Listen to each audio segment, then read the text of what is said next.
নমস্কার। Star life Bharat YouTube চ্যানেলের পক্ষ থেকে একাদশ শ্রেণীর সমস্ত ছাত্রছাত্রীদের জানাই আন্তরিক অভিনন্দন। আমি মোহন পাল, হাই স্কুলের শিক্ষক, অবশ্যই দর্শনের শিক্ষক।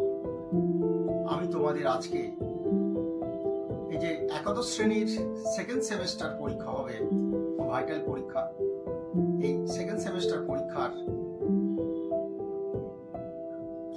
সামান্য কিছু প্রশ্ন তোমাদের সামনে তুলে ধরছি।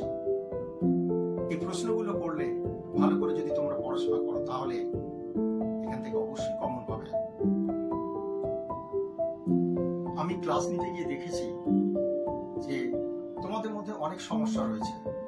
প্রত্যেকটা টপিক অনুযায়ী যখন পড়াচ্ছি লক্ষ্য করেছি যে তোমাদের নতুন নতুন বিষয় তোমাদের কাছে অজানা লাগছে। আবার অনেকে আছে তোমরা যারা খুব ইন্টারেস্টিং এর অর্থাৎ খুব মনোযোগ সহকারে দেখছো, তোমাদের খুব ভালো লাগছে। এটা আমার খুব ভালো লেগেছে। তবে ভয়ের কিছু নেই, কারণ যে প্রশ্নগুলো এখানে আসবে তোমাদের খুবই পরিচিত প্রশ্ন আসবে।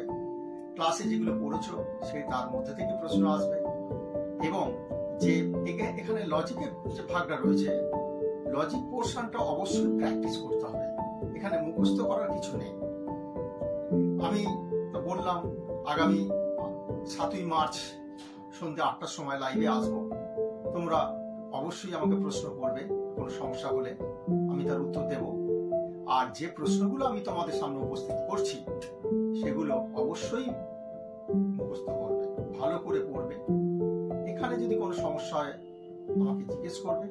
এছাড়াও তোমরা যদি মনে করো যে এই কটা প্রশ্ন করলেই কি পেরে যাবো সব, তাহলে আমি বলবো অবশ্যই পাবে। এছাড়াও তোমাদের টেক্সট বুক গুলো একটু থরলি পড়তে হবে।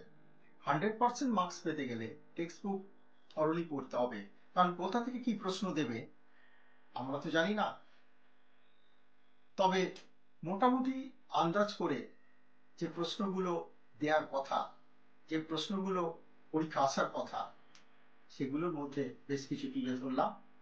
তোমরা দেখো, তাহলে বুঝতে পারবে।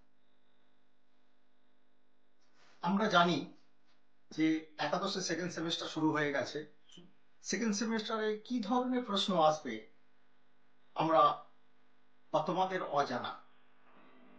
বিভিন্ন এখানে সিলেবাসটাকে এমন ভাবে ভাগ করেছে, অবরোহ আছে, নীতি বিদ্যা রয়েছে এখানে, এবং পাশ্চাত্য দর্শন রয়েছে অবশ্যই।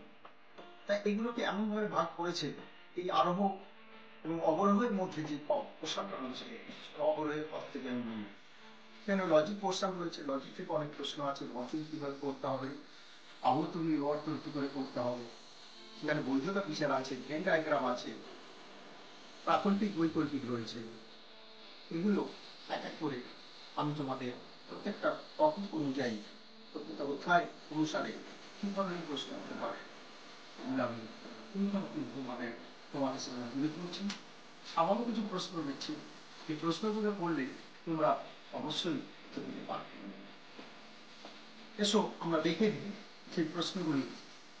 তার আগে আমি তোমাদের কাছে জানাচ্ছি যে এই চ্যানেলটি অবশ্যই সাবস্ক্রাইব করবে, লাইক করবে, কমেন্ট করবে, আর আগামী দিনে এই ধরনের ভিডিও পেতে বেল আইকনে অবশ্যই ক্লিক করবে, যাতে তোমাদের কাছে সঙ্গে সঙ্গে নোটিফিকেশন চলে যায়।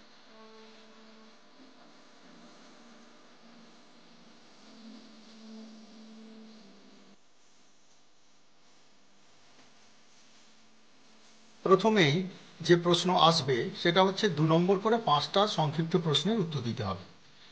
যেমন 1 নম্বর, যুক্তিবিজ্ঞান কাকে বলে? যুক্তি ও যুক্তির আকারের মধ্যে পার্থক্য কি? অবরোহ যুক্তির 2টি বৈশিষ্ট্য লেখো। আরোহ যুক্তির 2টি বৈশিষ্ট্য লেখো। যুক্তির আকার কি? এই ধরনের বেশ কিছু প্রশ্ন আসবে। আবার যুক্তির আকারগত সত্যতা কি? যুক্তির বস্তুগত সত্যতা কি? বিভিন্ন বাক্যগুলিকে তর্কবিজ্ঞান সম্মত আকারে উল্লেখ করো। এইগুলো কয়েকটা বচন দিয়ে দেবে, এই বচনগুলো তোমরা বাড়িতে প্র্যাকটিস করবে।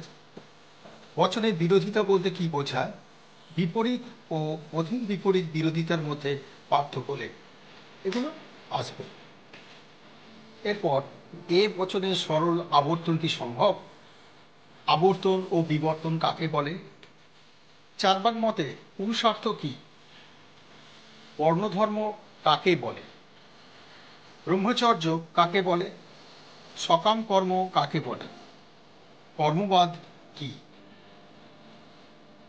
স্থিতপ্রজ্ঞের লক্ষণ কি, আর্য সত্য কয় প্রকার ও কি, 4 ভাগ মতে প্রমাণ কয়টি ও কি কি, বস্তুনিষ্ঠ বিজ্ঞান কাকে বলে, আদর্শনিষ্ঠ বিজ্ঞান কাকে বলে, কর্মকর্তব্যবাদ কাকে বলে, উপযোগবাদ কি, শর্তহীন আদেশ কাকে বলে, নীতি উপযোগবাদ কাকে বলে। এই যে পেজে দেখালাম তো বা দেখাচ্ছি যে এই প্রশ্নগুলো নীতিবিজ্ঞান থেকে। এরপরে চলে আসবে 3 নম্বর করে লিখতে হবে, মোট 6টি প্রশ্নের উত্তর দিতে হবে, 318 নম্বর। এগুলো আরেকটু বড় প্রশ্ন উত্তর হবে, যেমন যুক্তি কয় প্রকার ও কি কি, অবরোহ যুক্তি কি তা উদাহরণ সহ লেখো, আরোহ যুক্তির বিষয়টি উদাহরণ সহ আলোচনা করো, অবরোহ ও আরোহ যুক্তির মধ্যে পার্থক্য উল্লেখ করো, নিরপেক্ষ বচনে গুণ ও পরিমাণ বলতে কি বোঝায়, এখানে দিয়ে দিতে পারে নিচের বচনগুলিকে নিরপেক্ষ আকারে পরিণত করে তাদের গুণ ও পরিমাণ উল্লেখ করো, সত্যতা বৈধতার মধ্যে পার্থক্য বা সম্পর্ক কি, নিরপেক্ষ বচনে পদের ব্যাপ্যতা বলতে কি বোঝায়, এই পদের ব্যাপ্যতার সঙ্গে আরও দিতে পারে, বচন তৈরি করতে দিতে পারে, দিয়ে বলবে যে কোন কোন পদ ব্যাপ্য এবং অব্যাপ্যতা উল্লেখ করো। এই ধরনের বেশ কিছু প্রশ্ন আসবে। তারপরে বিরোধানুমান কয় প্রকার ও কি কি, কোন কোন ক্ষেত্রে এ বচনের সরল আবর্তন হয়, এগুলো আসবে। এছাড়াও আবর্তন, যে নিচের বচনগুলি যুক্তিগুলিকে বচনে পরিণত করে আবর্তন করো ও বিবর্তন করো, আবর্তনে বিবর্তন করো, এই রকম। কোন কোন ক্ষেত্রে এই বচনের সরল আবর্তন হয়, নিষেধমূলক আবর্তন কি, ত্রিপিটক কি ও কয় প্রকার, বৌদ্ধ দর্শনে 4টি আর্য সত্য উল্লেখ করো, সুখবাদ কাকে বলে, জড়বাদ কাকে বলে, ভূত চৈতন্যবাদ বলতে কি বোঝো, উদ্দেশ্য ও অভিপ্রায়ের মধ্যে পার্থক্য লেখো। এরপরে আসছি যে বর্ণনাধর্মী প্রশ্নাবলী, অর্থাৎ বড় প্রশ্ন। এখানে 2টি প্রশ্নের উত্তর দিতে হবে, 6 নম্বর করে থাকবে, তাহলেই হবে। 2টি প্রশ্নের মধ্যে যেমন আসছে, এগুলো কয়েকটি প্রশ্ন আলোচনা করেছি। যুক্তিবিজ্ঞান কাকে বলে, যুক্তিবিজ্ঞানের মূল কাজগুলি বা উদ্দেশ্য কি, যুক্তি কাকে বলে, যুক্তি প্রকারগুলি কি সংক্ষেপে আলোচনা করো, অবরোহ ও আরোহ যুক্তির পার্থক্য কি, বাক্য ও বচন কাকে বলে, বাক্য ও বচনের অংশগুলি উদাহরণ সহ আলোচনা করো, নিরপেক্ষ ও সাপেক্ষ বচন কাকে বলে, নিরপেক্ষ বচনের অংশগুলি উদাহরণ সহ আলোচনা করো, পদের ব্যাপ্যতা বলতে কি বোঝো, নিরপেক্ষ বচনগুলির কোন কোন পদ ব্যাপ্য এবং কোন কোন পদ অব্যাপ্য তা উল্লেখ করো, নিচের বাক্যগুলি বিজ্ঞানসম্মত বচনে পরিণত করে তাদের কোন পদ ব্যাপ্য অব্যাপ্য তা উল্লেখ করো। এখানেও এই ধরনের প্রশ্ন আসতে পারে, অনেক বচন দিয়ে দেবে, 2-3টে বা 4টে বচন দিয়ে দেবে, সেগুলো বচন তৈরি করে তা কোন পদ ব্যাপ্য অব্যাপ্য উল্লেখ করতে হবে।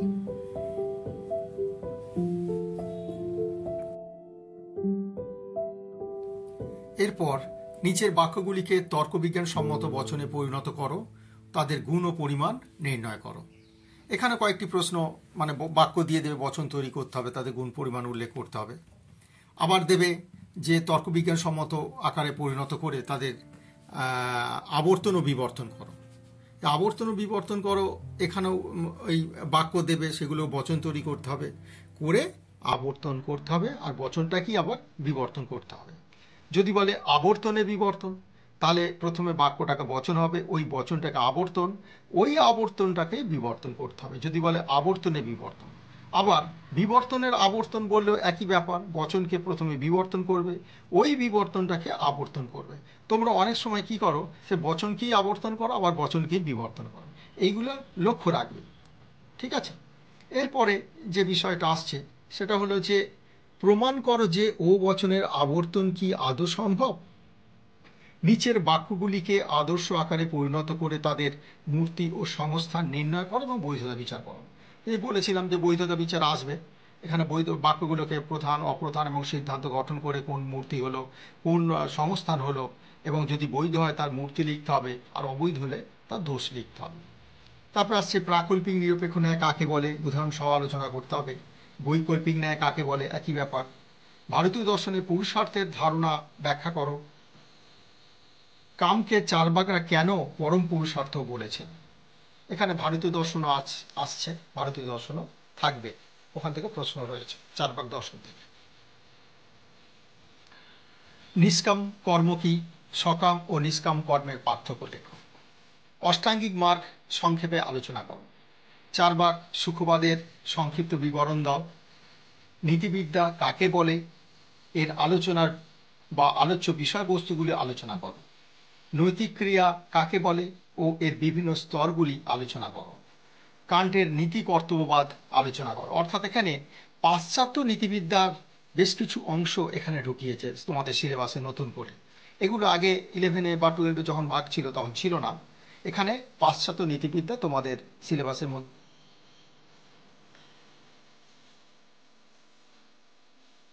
তাহলে তোমরা দেখলে যে এই ধরনের প্রশ্নগুলো যদি আমরা পড়াশোনা করে নিই, মানে তোমরা পড়াশোনা করে নাও এগুলো ভালো করে, তাহলে সমস্ত প্রশ্নের উত্তর দিতে পারবে এবং এখান থেকে অবশ্যই তোমরা কমন পাবে।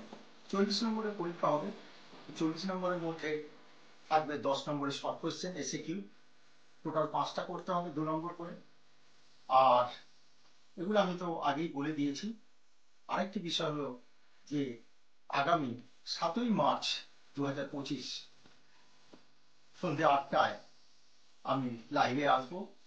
তোমাদের জাতীয় যা কিছু সমস্যা আছে তোমরা একটা নোট করে রেখে দেবে। এতদিন যে প্রশ্নগুলো দিলাম সেগুলো ভালো করে পড়বে, সব বিষয়ে আমি আলোচনা করে দেবে।